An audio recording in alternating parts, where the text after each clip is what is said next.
Oh, the cooking. Under the cooker. So,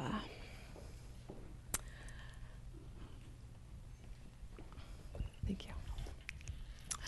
I first saw this scene of, I first heard the melody that you heard 2 years ago. I was in a small hospital room in Tokyo overlooking the Tokyo Tower. I can show you what that room looked like because I was there by the bedside of my father. He was dying of esophageal cancer. This University of Chicago educated eldest son of a 4th century samurai line was also a great lover of jazz, and that's a photo of my dad as a little boy. Here's a photo of my dad in his last week of life. I called my friend and mentor, Wynton Marsalis, and said, "Wynton, can you play something for my dad?" I was calling from Tokyo, so it was in the middle of the night in New York, late even for a jazz musician. I knew it was going to be the last live music that my dad ever heard. And so I put the phone to my dad's ear.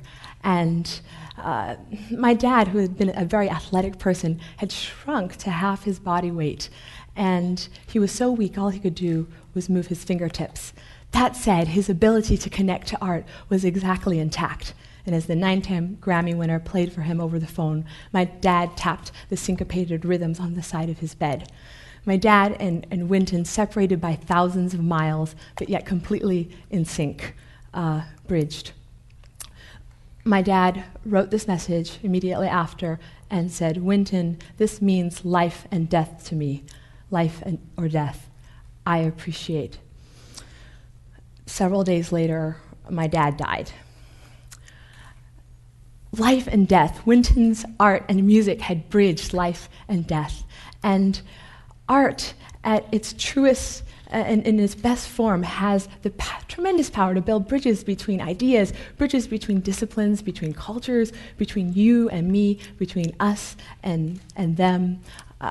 Bridges are at the core of social entrepreneurship as well, and I really strive to build those bridges in my art. Negative space is a really key part of my art, and I want to give you an illustration of that. This is a painting of Dr. Martin Luther King Jr. that was commissioned by Claiborne Carson, who will be speaking right after me. It permanently hangs in the Martin Luther King Research and Education Institute here at Stanford. What is negative space? Negative space is the space between brushstrokes. It's what's not painted. It's what's not there. And it's inherently collaborative and participatory. Why is that? Well, simply put, it invites you, the viewer, to fill in the blanks. It's where the imagination can play. It's where possibilities live. And this painting, with all of this negative space under King's arms and around his head and his fists, really is not finished. And so it asks us to finish the painting with our eye and really complete Dr. King's dream. I had the great honor of presenting a print of this portrait of Dr. King to his youngest daughter, Reverend Bernice King, here at Stanford, and that was a great honor. Up is a piece that I created for the first zero-gravity art exhibition, and this was taken to the International Space Station by Richard Garriott, the 6th private citizen to go into space, and a pioneer in video game developing. I used negative space in this piece to create a link, a parallel between art and science. So the image that I created was two things. At once, it was a rocket and the exhaust coming from the rocket, but it was also a brush and the brush stroke trailing from the brush. So here it is.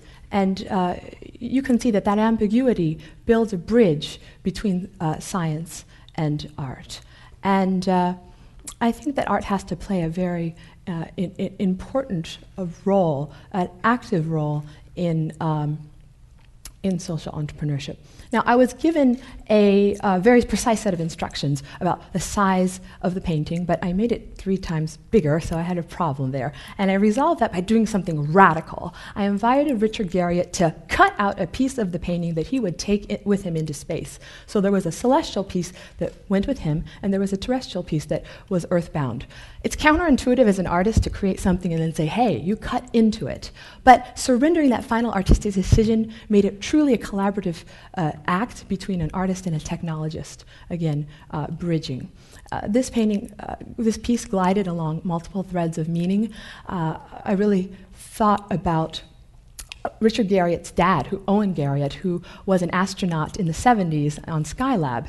And I thought about the earthbound piece being like the father, and the celestial piece being like Richard, the son, tracing his own path. And then, due to the effects of Einstein's special theory of relativity, the piece that went into space is a tiny bit younger because it traveled on really high speeds on the Soyuz rocket. So the sun really is the piece that went into space. Another piece that I want to share about with you is Around the World in a Single Stroke. And the centerpiece was my painting of the Zen Inso, a 21st century interpretation of it. You may look at this and say, it's a circle, so what? But you know, there's a lot of nuance and narrative in that. The Inso is paradox. It's empty and it's full. It's black and it's white. It's closed and it's open. It's zero and it's infinity. It is the cycle of life. It is rebirth. It is, in short, the human journey. I wanted to take 12 distinguished global leaders, all from different disciplines, the top of their fields, bring them together around this in 12 encounters staged around the world, and ask them what they thought. Coach Bill Walsh, in his last televised appearance, his last appearance actually before he passed away, in a very moving, eloquent speech, he talked about the Inso being a season of American football. For Winton, it was the Blues.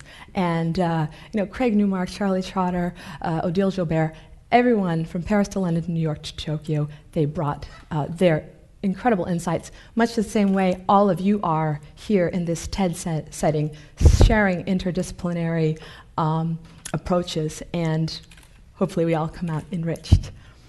This is the painting with all the signatures on it. My next project I want to share with you and talk about, again, this theme of building social bridges with art was inspired by my meeting with Barack Obama and Michelle Obama. It's called Letter to Barry Obama, but it's not actually, I did send this letter, but it's not addressed to his current address. It's addressed to his childhood home in Hawaii.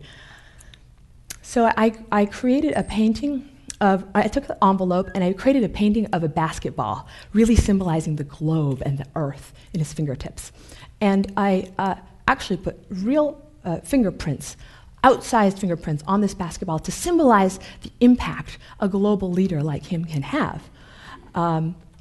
This is not a letter to our American president. This is a letter to Barry, as we know, that's what he was called when he was younger, a boy growing up in Hawaii, but more importantly, any American child that has the promise of the American dream in their fingertips. So guess what I put inside the letter? A printout of the Google search results for Barack Obama. Sign that. So imagine the young Barry Obama is going to get this. For him, it's a reverse time capsule. If he opens it, he sees his amazing accomplishments. For us, it's a letter going back into the past. So what about the stamp? I had created this portrait of Michelle Obama after I had met her at the National Women's Leadership Conference where I had my art. And I thought, I'm going to take this 5-foot painting and I'm going to take a detail of it and I'm going to put it on the stamp because an envelope does not go anywhere without its postage. And Michelle is like Barack Obama's stamp of approval. She's been instrumental in his journey. And a stamp and an envelope have to stick together no matter what. So I sent the letter off. I'm very excited to see what happens with it. Will it bounce? Will it get redirected? How will it be transformed by the postal process? I mean, will someone say, cross-circle the name and say, this person not living here? I mean, there's so many possibilities. I'd love to hear what you think. That's what makes art so very exciting. And I would like to end by thanking all of you. Social entrepreneurship is really about building bridges, and I think art is uniquely positioned to empower those efforts. And thank you for participating by coming to the negative space between the brushstrokes.